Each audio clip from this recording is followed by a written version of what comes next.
तो स्वागत है आपका विनर्स एकेडमी प्रयागराज में। मैं समीर शुक्ला। आज हम लोग बात करने जा रहे हैं एक्सप्लेनेशन यानी reference context explanation of the heritage of India. Bharat वर्ष का उत्तराधिकार, इसके एक्सप्लेनेशन की बात करेंगे। और आज आपको मैं एक ऐसी ट्रिक, एक ऐसे तरीके बताने वाला हूं जो केवल आप मात्र दो एक्सप्लेनेशन आप अगर देख लेते हैं, याद कर लेते हैं, समझ लेते हैं या अपने शब्दों में लिख देते हैं, तो फिर इस लेसन का कोई भी पैसेज आ जाए, आप इन दो एक्सप्लेनेशन जो आज बताने जा रहा हूं उनका यूज आप उनके साथ कर सकते हैं। यानी आपको एक्स्ट्रा पढ़ने की जरूरत ही नहीं होगी। इसलिए वीडियो लास्ट तक देखना, बहुत इंटरेस्टिंग होने वाला है। मैं बताऊंगा कि कैसे वो दो एक्सप्लेनेशन है जिनका यूज आप इस लेसन के किसी भी पैसेज का एक्सप्लेनेशन लिखने में कर सकते हैं। वीडियो लास्ट तक देखना, बहुत इंटरेस्टिंग होने वाला है। और एक सबसे बड़ी बात कि मंडे से मैं क्लास 11th के लिटरेचर के साथ आ रहा हूं, और क्योंकि ये आपका प्रोज पोएट्री शॉर्ट स्टोरी खत्म हो चुका है, आज लास्ट क्लास है, तो इस वजह से आपने जो सपोर्ट किया उसके लिए thank you. Please keep supporting. और आगे हम लोग बढ़ते हैं।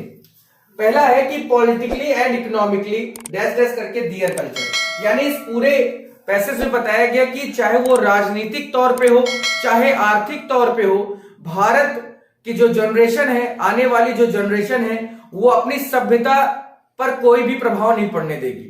यानी भले ही यूरोपियंस यानी पश्चिमी देशों का कितना ही असर भारत पर क्यों न पड़ जाए, लेकिन जो भारत की जनरेशन है वो किसी भी कीमत पर इफेक्टेड नहीं होगी, किसी भी कीमत पर प्रभावित नहीं होगी। तो इस चीज को आपको ध्यान देना है कि इस लाइन में, इस 4-5 लाइन में क्या कहा जा रहा है, तो बात समझ में आ गई होगी। सबसे पहले हम लोग लिखते हैं रेफरेंस के बारे में। तो रेफरेंस के बारे में अगर लिखा जाए तो सबसे पहले शुरुआत यहीं से करते हैं कि these lines have been taken from। तो भैया कहां से ली गई, मैंने आपको बताया है कि जब भी आप लेसन का नाम लिखें तो कोशिश ये करें कि वो आपकी किसी अच्छी पेन से हो, यानी ब्लैक पेन से लिखें, जिससे वो पूरी तरह से हाईलाइट हो जाए। और जो एग्जामिनर है वो आपके इन शब्दों से मतलब नहीं रखता, वो सिर्फ देखता है कि क्या मैंने जो 4 लाइन दी है, क्या उस बंदे को, उस स्टूडेंट को उसके लेसन के बारे में या उसके राइटर के बारे में पता भी है या नहीं। तो द हेरिटेज ऑफ इंडिया, उसके बाद यहां पर आप लिख सकते हैं एंड रिटेन बाई। और क्योंकि रिटेन किसके द्वारा है तो आप ये लिखे, इसको भी आप ब्लैक पेन से लिखें। A.L. बसम के नाम से है जो राइटर है, A.L. बसम। बस इतना ही करना है और आपका 2.5 नंबर तैयार हो चुका। उसके बाद 2.5 नंबर का कॉन्टेक्स्ट होगा और 5 नंबर का एक्सप्लेनेशन होगा। अब कॉन्टेक्स्ट में कहा जा रहा है कि आखिर पॉलिटिकली हो, चाहे राजनीतिक तौर से हो, चाहे आर्थिक तौर से हो, यानी भारत पर यूरोपियन कंट्रीज का कोई भी प्रभाव नहीं पड़ेगा, वो अपनी सभ्यता को नहीं छोड़ने वाले। तो यहां पर ऐसे कर सकते हैं कि इन दीज लाइन, अपने शब्दों में अगर लिखा जाए तो ऐसे लिखेंगे कि in these lines the writer tell us that. Writer हमें बताता है कि, ठीक है, और क्या बताता है, एटीट्यूड टेलस, ठीक है, टेलस द एटीट्यूड, यानी जो भाव है, द एटीट्यूड ऑफ इंडियंस की बातें होंगी।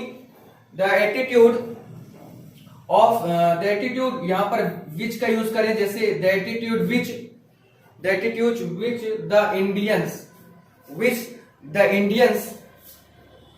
इंडियंस फ्रॉम, ठीक है, यानी in these lines the writer tell us the attitude which the Indians would, the Indians के बाद वुड है, वुड, यहां पर WOULD, वुड। अब यहां पे इसके बाद और क्या लिखा जा सकता है कि भाई एटीट्यूड की बात हो रही, जो इंडियंस के पास है, तो वो है क्या, ठीक है, which the attitude from Indian would from towards, यानी Indian would from towards the European influence यानी प्रभाव की बात हो रही है, इन्फ्लुएंस इन द कमिंग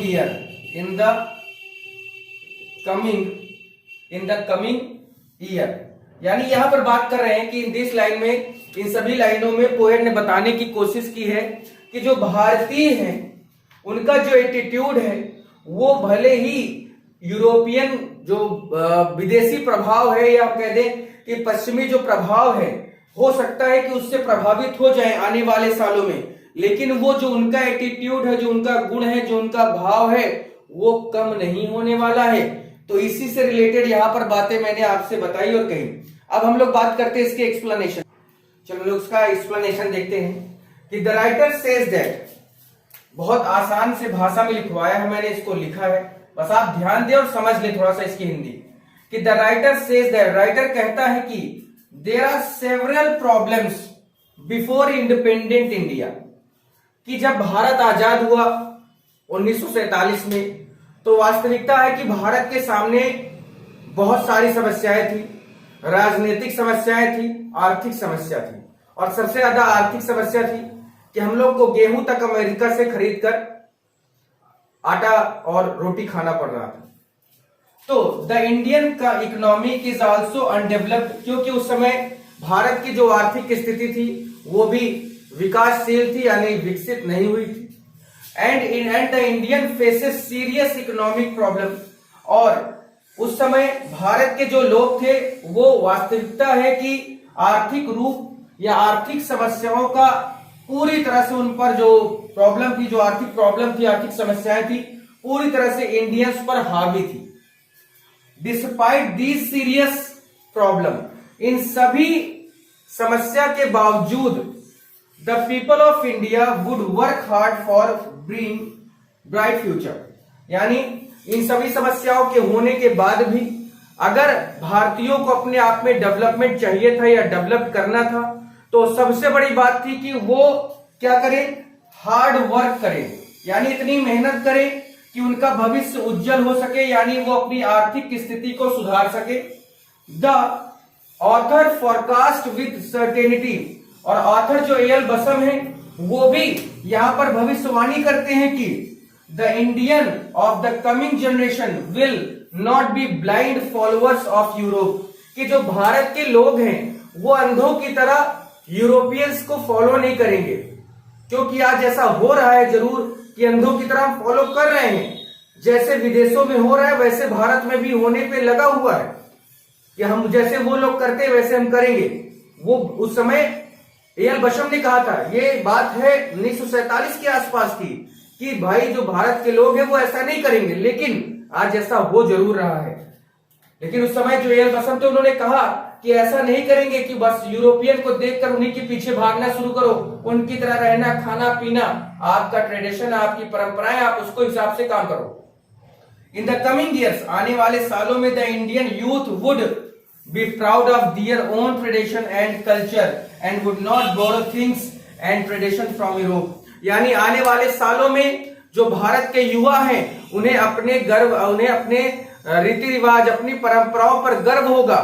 उन्हें किसी भी तरह से कोई भी चीज ऐसा नहीं कि हाँ वो ऐसा कर रहे हैं तो हम भी ऐसा ही करें, यानी जो विदेश में हो रहा है, विदेशों में तो बहुत कुछ होता है भैया, सड़कों पे हो जाता है, तो हम लोग तो यहाँ सड़कों पे कुछ नहीं कर सकते ना।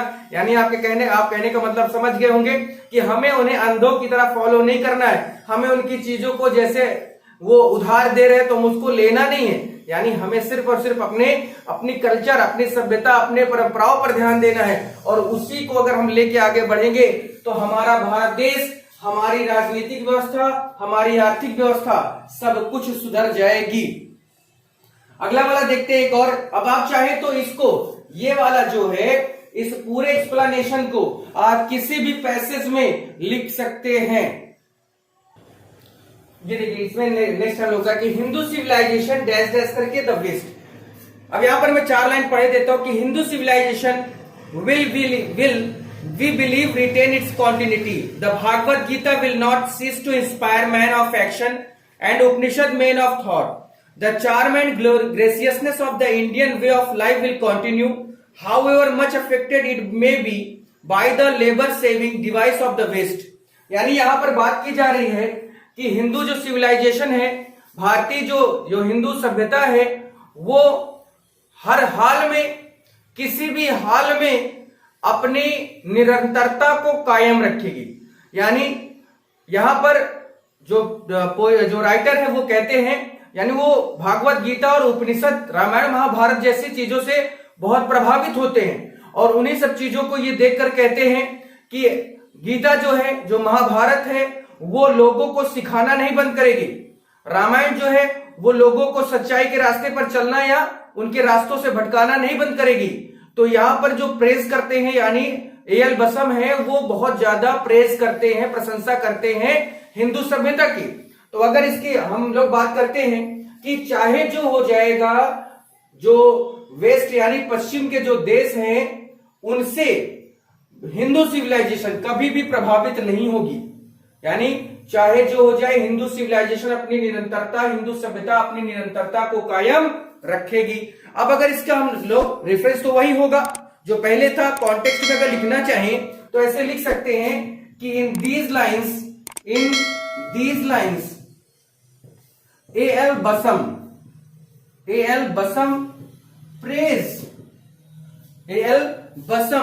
Praises Hindu civilisation.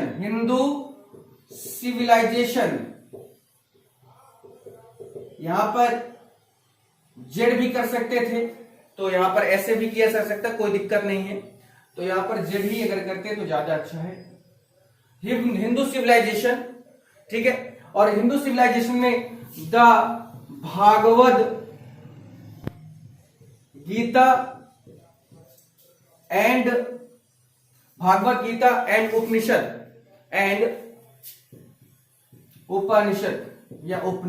ठीक है। यहां पर बातें इसकी हम लोग करेंगे। तो यहां पर बात हो रही कि जो भागवत गीता है और जो उपनिषद है, इनकी बहुत प्रशंसा किसने की है? एएल बसम ने। इन्होंने कहा है कि जो इन्हीं उपनिषद और भागवत गीता के माध्यम से हिंदू जो सभ्यता है वो अपने आप में क्या रखेगी? निरंतरता कायम रखेगी। अब इसका एक्सप्लेनेशन देखते हैं, क्योंकि रेफरेंस तो वही होगा जो पहले था। देखिए इसका एक्सप्लेनेशन क्या है। तो मैंने आपको बताया कि एएल बसम क्या करते हैं। एएल बसम ने बहुत ज्यादा प्रशंसा की भागवत गीता और उपनिषद के बारे में, क्योंकि भागवत गीता लोगों को कार्य करना सिखाती है और उपनिषद जो है लोगों की सोच को बढ़ाती है। तो यहां पर बात हम लोग करते हैं कि द ऑथर सेज दैट, मैं फिर से कहूंगा कि ये दो एक्सप्लेनेशन आप पूरे पैसेज में, कोई भी इस लेसन से पैसेज आ जाए, दोनों एक्सप्लेनेशन में से जो आपको याद होगा वो लिख देंगे, आपका नंबर नहीं कटेगा, मेरा आपसे वादा है। तो the author says that the Hindu civilization, यानी पोएट कहता है कि जो भारतीय जो हिंदू सभ्यता है, इट इज बिलीव्ड, ये विश्वास उस पर किया जा सकता है या किया जाता है कि will remain as such forever, वो जैसी है वैसी ही बनी रहेगी। यानी हिंदू सभ्यता को ना कोई बदल पाया है ना कोई बदल पाएगा, वो जैसी है वैसी ही रहेगी। ये उनका विश्वास था, किसका? एएल बसम जी का। The teaching of the Bhagavad Gita will always encourage, the teaching of the Bhagavad Gita will always encourage the who believe in action। यानी जो भागवत गीता की जो पढ़ाई है या जो भागवत गीता की जो सीख है वो हमेशा प्रोत्साहित करेगी the who believe in action। किसको? जो कार्य करने में विश्वास रखते हैं, जो कार्य करते हैं फल की इच्छा नहीं करते। तो जो कार्य करते हैं वो चीजें हमेशा भागवत गीता उनके लिए एक इंकरेजमेंट का साधन होगी, यानी प्रोत्साहित हमेशा भागवत गीता करती रहेगी कि आप कार्य करें। The Upanishad will always encourage, और जो उपनिषद हैं, जो वेद पुराण हैं, वो हमेशा इंकरेज करेंगे, प्रोत्साहित करेंगे those who are interested in acquiring knowledge और विजडम। वो उन लोगों को हमेशा प्रोत्साहित करेगी जो लोग ज्ञान लेना चाहते हैं, जो लोग बुद्धिमत्ता चाहते हैं, वो हमेशा उनके लिए उपनिषद हमेशा पूजनीय होगी, हमेशा उनके लिए प्रोत्साहन का या प्रोत्साहित करने का कार्य करेंगे। The Indian people life has a charm and grace, क्योंकि भारतीय लोगों में जो उनकी जिंदगी है उनका अपना एक चार्म है, उनका अपना एक ग्रेस, उसमें गंभीरता, उसमें अट्रैक्शन है।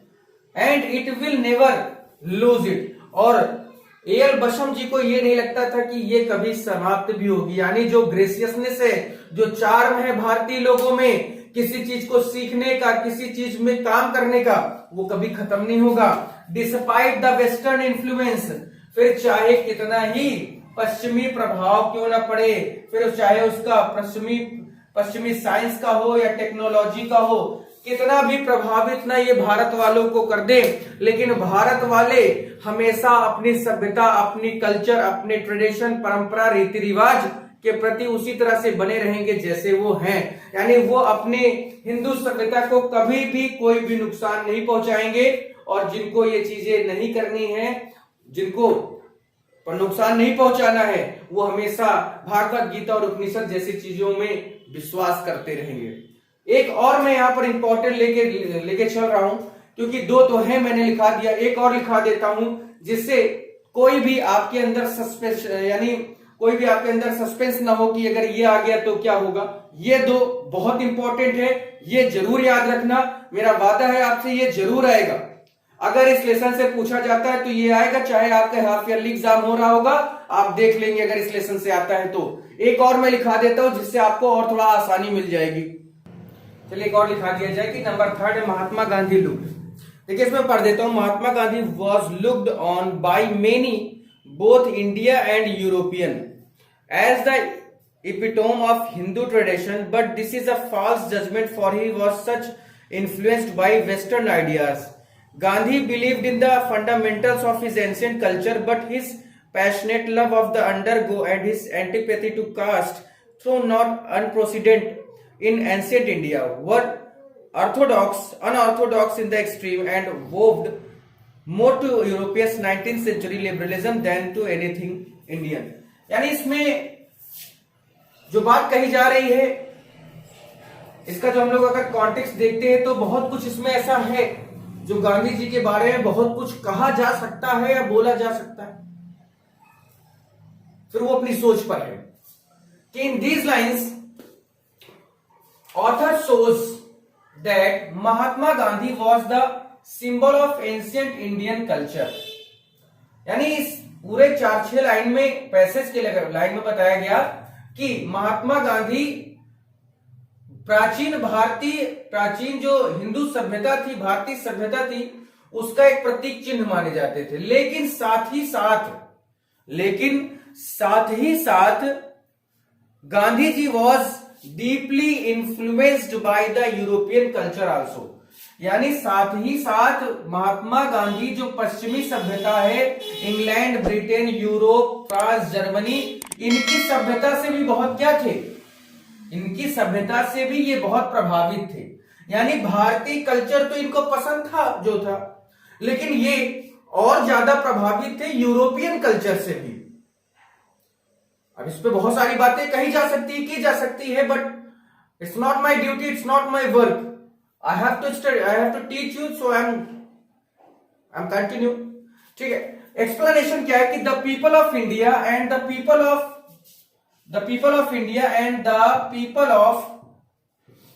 Europe regard Gandhi ji as true follower of Hindu culture।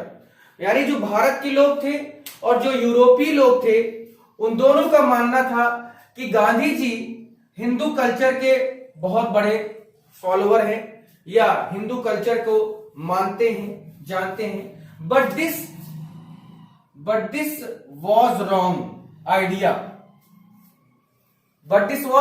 Idea because Gandhi ji followed western culture also. लेकिन अगर कोई ये कहता है कि गांधी जी हिंदू सभ्यता या हिंदू कल्चर के, इंडियन कल्चर के बहुत बड़े फॉलोवर थे, तो ऐसा नहीं है, गलत है एकदम। वो हिंदू सभ्यता से ज्यादा या हिंदू सभ्यता के बराबर वो वेस्टर्न कल्चर को भी मानते थे। Gandhi ji loved down trodden का मतलब होता है, जो डाउन ट्रोडन है इसका मतलब होता है पीड़ित या दलित। गांधी जी पीड़ितों और दलितों को बहुत पसंद करते थे। And dislike the rigid caste system of India. लेकिन भारत की जाति व्यवस्था को वो पसंद नहीं करते थे। पीड़ित दलित को पसंद करते थे, और वो भारतीय जो सिस्टम था, भारतीय जो क्या था कि जो जाति व्यवस्था थी, वर्ण व्यवस्था थी, उसको ये पसंद नहीं करते थे। Such an idea found in ancient Indian culture also. यही विचार, यही सारी चीजें प्राचीन भारतीय सभ्यता में देखने को मिलता है। बट द लिबरलिज्म, उदारवाद, आपने सुना होगा लिबरलिज्म, ये लिबर्टी वर्ड से बना हुआ है। But the liberalism of Mahatma Gandhi is a gift of Europe. Mahatma Gandhi का उदारवाद होना या उदारवादी होना ही यूरोपियंस के लिए एक गिफ्ट की तरह था। देखिए, इतिहास एक ऐसी चीज है जो अगर ढंग से पढ़ी जाए तो उसमें हर एक इंसान की सच्चाई पता चलती है। और बहुत सारी चीजें हैं, क्योंकि मैं एक टीचर हूं, मैं ऐसी कोई चीजें नहीं कह सकता, लेकिन बहुत सारी बातें हैं, बहुत सारी चीजें हैं। जब कभी आप अपने इतिहास को पढ़ेंगे, जब कभी यूट्यूब पे आप कुछ देखेंगे कि आखिर क्या क्या हुआ भारत जैसे देश के साथ जो एक समय सोने की चिड़िया था, कैसे कैसे युवा क्रांतिकारी आज चंद्रशेखर आजाद, भगत सिंह जैसे लोग थे जो हंसते हंसते फांसी पर चढ़ा दिए गए, तो आपकी आंखें खुली की खुली रह जाएंगी। आप कभी अपने इतिहास को जरूर पढ़िएगा। हमारा इतिहास ऐसा इतिहास है जो शायद ही किसी विश्व में किसी देश का ऐसा इतिहास होगा। क्रांतिकारियों से भरा हुआ यह देश है जिसमें पता नहीं कितने लोगों ने अपनी जानें दे दी। मरे भगत सिंह, मरे चंद्रशेखर आजाद, लेकिन स्वतंत्रता किसने दिलाई? God knows. लेकिन कोई बात नहीं, ये हम लोग का लास्ट लेसन था। इस तीन एक्सप्लेनेशन में आप इस सब चीजों को कर सकते हैं, काम कर सकते हैं, लिख सकते हैं। कोई भी चीज आप इस पे, कोई भी इस लेसन से पैसेज आता है, इन तीन में से कोई भी आप एक लिख देंगे, आपका काम हो जाएगा। परेशान होने की जरूरत नहीं है। मंडे से हम लोग, कल मैं आपसे संडे लाइव बातचीत जरूर करने आऊंगा, बात जरूर करूंगा आपसे कि आगे की स्ट्रेटेजी क्या की जाए, ग्रामर में क्या शुरू किया जाए। लेकिन हाँ, मैं लिटरेचर में 11वीं क्लास शुरू करने जा रहा हूं। 2 4 6 चैप्टर उसके बचे, उसको भी पूरा कर दिया जाएगा। बाकी फिर हम लोग का ग्रामर कंटिन्यू रहेगा और हम लोग बातें करेंगे अनसॉल्व पेपर की, अपने आगे के स्ट्रेटेजीज की, कि क्या क्या बनाया जाए, कैसे हम लोग पढ़ा जाए कि अच्छे से अच्छा नंबर पाया जाए। कल यानी संडे को मैं लाइव आऊंगा और आपसे बात जरूर करूंगा। फिर आज के लिए इतना ही। Thank you.